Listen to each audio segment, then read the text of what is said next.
Welcome, ladies and gentlemen, to the counselor's office. I'm Mr. Gaming Counselor, and we are back with some more Destiny, doing a lot of videos, a lot of live streams with Final Fantasy, and I am losing my voice, so bear with me. This is my personal thoughts on Into the Light. As you can see in the background, we do have gameplay, we do have footage. Again, this is mainly my thoughts, not really necessarily going to break down every little thing. Just my personal thoughts. So this is hopefully going to be a shorter video for your beautiful faces. Don't forget to like the video, comment down below anything you think about it, and also subscribe to the channel. We're almost to 600 subscribers, which is awesome. So Bungie released their live stream, which is pretty cool that they actually sat down and did it versus just a video, but they actually played live for everyone. What they displayed was Onslaught, Destiny's first dabbling into a horde mode. When I think of horde, I kind of think of, like, for me it was firefight, right? If you ever played Halo Reach and any other games, maybe I think someone said something about Gears having something like that, but I think of firefight, and I really liked firefight. It was fun, increasingly getting harder, difficulty ramping up, working as a team, and you kind of essentially have this with Onslaught. It is a objective based horde wave mode where it caps out at 50. Now, it goes, which is cool, and my first opinion is, I'm gonna also just preference, this is all free, very free. So just because something's free does not mean you cannot give it criticism.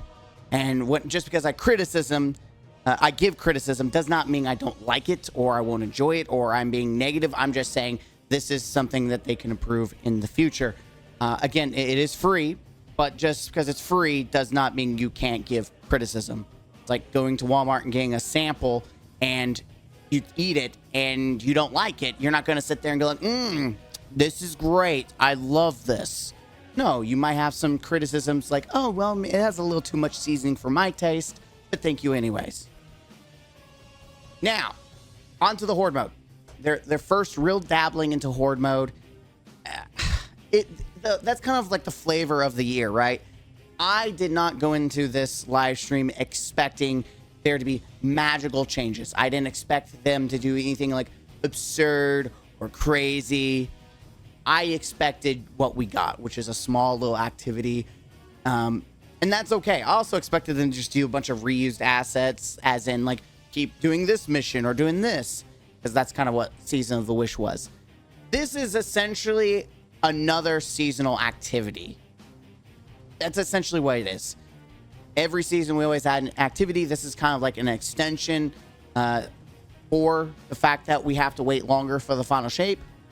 I'm okay with that. It's free, which means the loot is also free. It's not like seasonal content where you have to pay $15 to have access to the weapons. No, it's all free, meaning whether you're a veteran, whether you're new, you can jump in, and that is great. I think that's awesome. I think that is a good way to try to get people invested back into the game. It's like, hey, free activity, get some loot, and it's not just any loot. Granted, there are supposed to be 2 more live streams, but I feel confident enough to give my opinions on it. They're going to bring old weapons back. We already know that they're bringing Midnight Coup. They're bringing Hunjuri back for like the 5th time for some reason. It seems like they're bringing back fan favorites. Now, some of the leaks have been confirmed. The fact that forges are supposed to come back, I think this is maybe what they meant by forges, because the OBJ for this, you can throw cores at it to heal it and to keep it going. There's also a scrap mechanic, so you have to actually work together to set up different defenses, which is cool. You actually have to think about it, and it does get harder. There's also like a casual slot where if you just want to do 10 rounds, you can do 10 rounds. If you want to go to 50, you can go to 50, or you can do the legend version. So there is a harder difficulty. Based on the gameplay of the normal version, I'm going to say that most people are probably going to be fine. If you have a decent comp, a good meta build, you're probably going to get through this content pretty easily. I think you might challenge yourself with the legend version. That's where it might get interesting. Overall, my opinion is a lot of people will probably get to 30, because it seemed like around 30 is when things start amping up really hard for most, maybe some casuals. And I'm not trying to put my elitist hat on. I'm trying to be realistic because Bungie wants this free, meaning everyone should be able to have a chance at the pie. And I'm okay with that because it's free. It's not like a grandmaster or anything like that. This is meant to be open for anyone. If I want a challenge, I'll do the legend version. You're supposed to get more loot out of that. What that looks like, we don't know. We also know the leaks told about other possible forged weapons coming back. That could be more plausible now that we do know Hammerhead is coming back. We also know that Recluse is coming back because it's in the API, the ornaments, and protypically, in every instance that that's happened, we've always got the weapon attached to that ornament. It's very possible that we see other weapons from Destiny's past being brought back because of this. We will know for sure in about a week, but I'm just putting my thoughts out there. I'm okay with this. Loot is loot, right? Something to chase, that's something to do till the final shape. That's great. My big emphasis is this is more dabbling. They're not really full sending into like, can you like my thought when I watch this, like, man, I wish they would let us put outside the map area because it's just one room where you put all the traps. I wish we could do more than that. I wish you could set like an actual like survival region where you just have traps here down the way. But they kind of have something similar with like objectives that you have to go take care of. Like there's bombs you have to go defuse. And I think that's fine. I think this is all fine. They said they were working on this for several months. And so that's where all their time and prep has been going. So it's obvious that they've been working on this for a while. I just kind of wish that they gave that much attention to Seasons of the Wish. I will forever harp on them for that.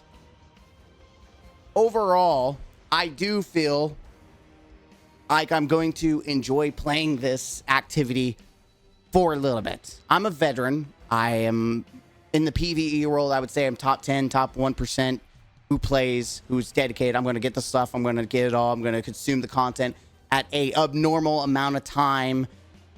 I'm not going to struggle to get what I want out of it, and then I'm going to be done. Should this be focused around someone like me? Absolutely not. No. This is for your bulk of people who are casual, people who go at a slower pace.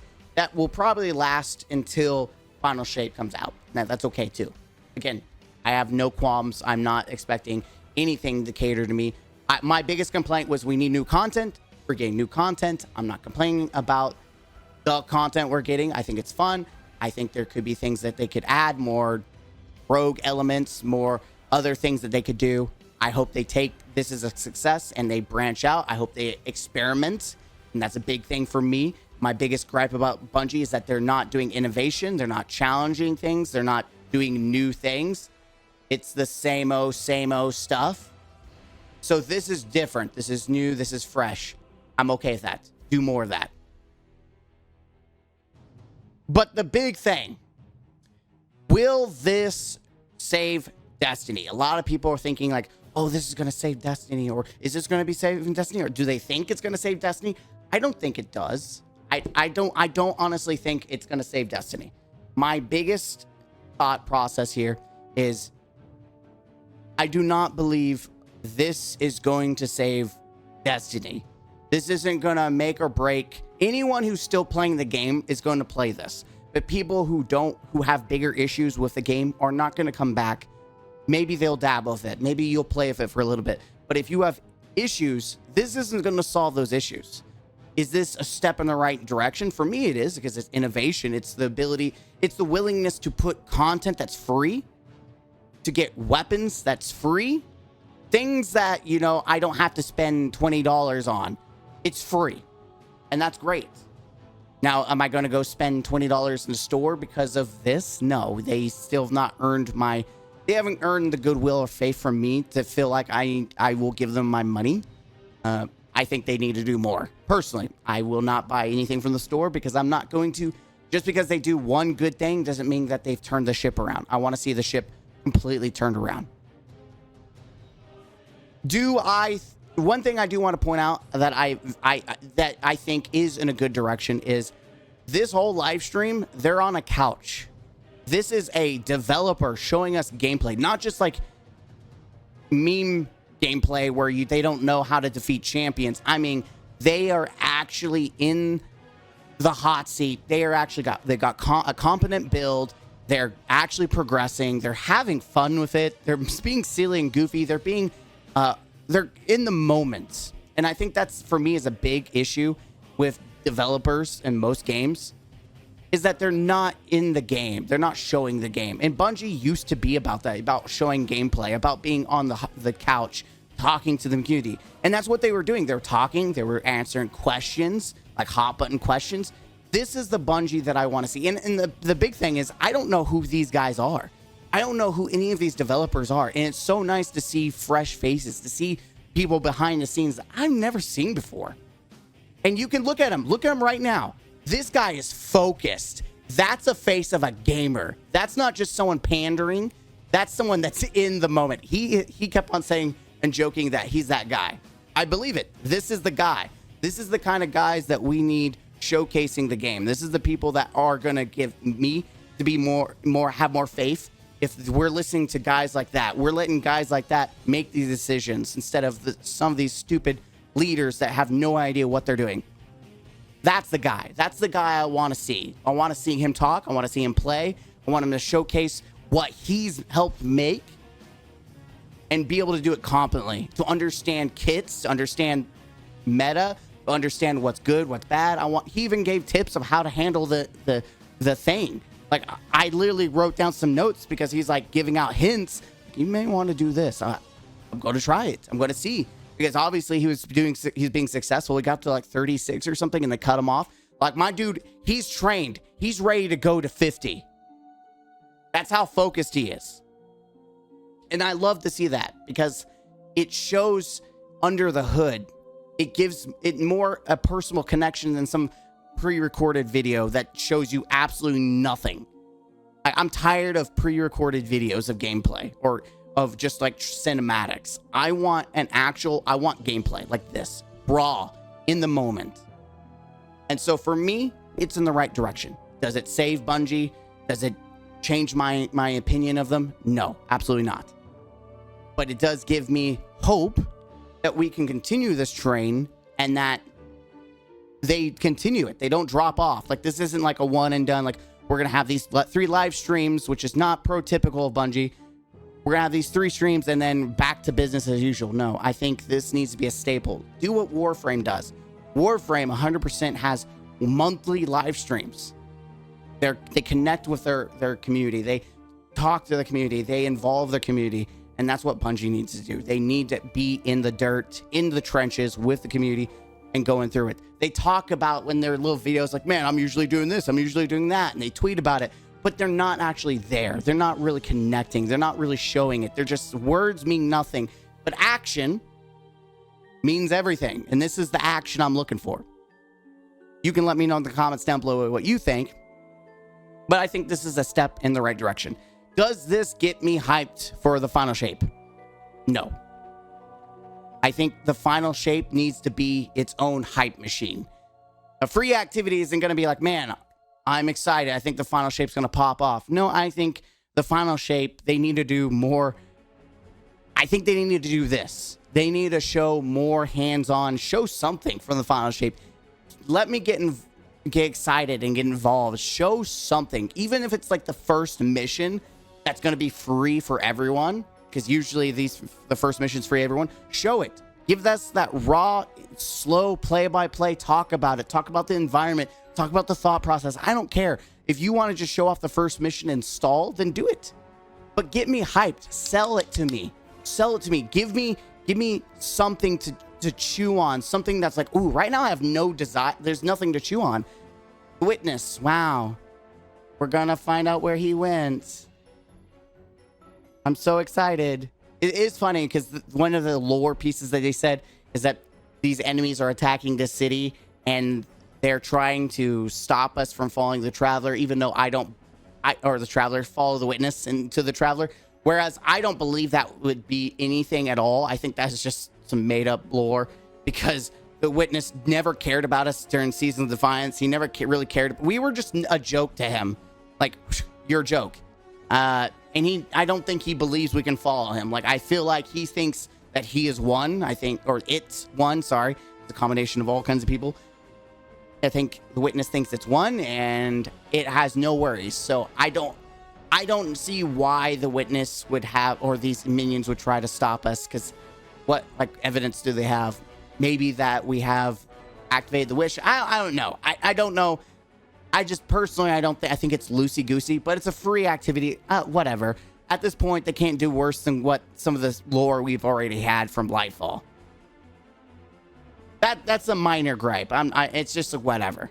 Overall, again, I don't think this is gonna save Destiny. I don't think this is gonna get people hyped for Final Shape. I think this is a good step in the right direction. Personally, I'm excited to see the devs showcase the game again and actually talk and sit on a couch and actually connect. And I'm excited and hopeful that maybe, just maybe, they get their crap together. Maybe we can see some juice in Final Shape. I don't know, but that's just my thoughts. I did want to do like a quick thought process. You let me know in the comments down below what you think. But I'm probably not going to do very many of these videos until we get into the light, because it's all just speculation and whatever they show in the next 2 live streams. I just kind of want to dive into it and then give you my brutally honest opinion. But this is just some of my thoughts. I think it's going to be fun. I think it's going to be neat. That's it. Thank you guys. Until next time, don't forget to be the best version of yourself. And as always, game out.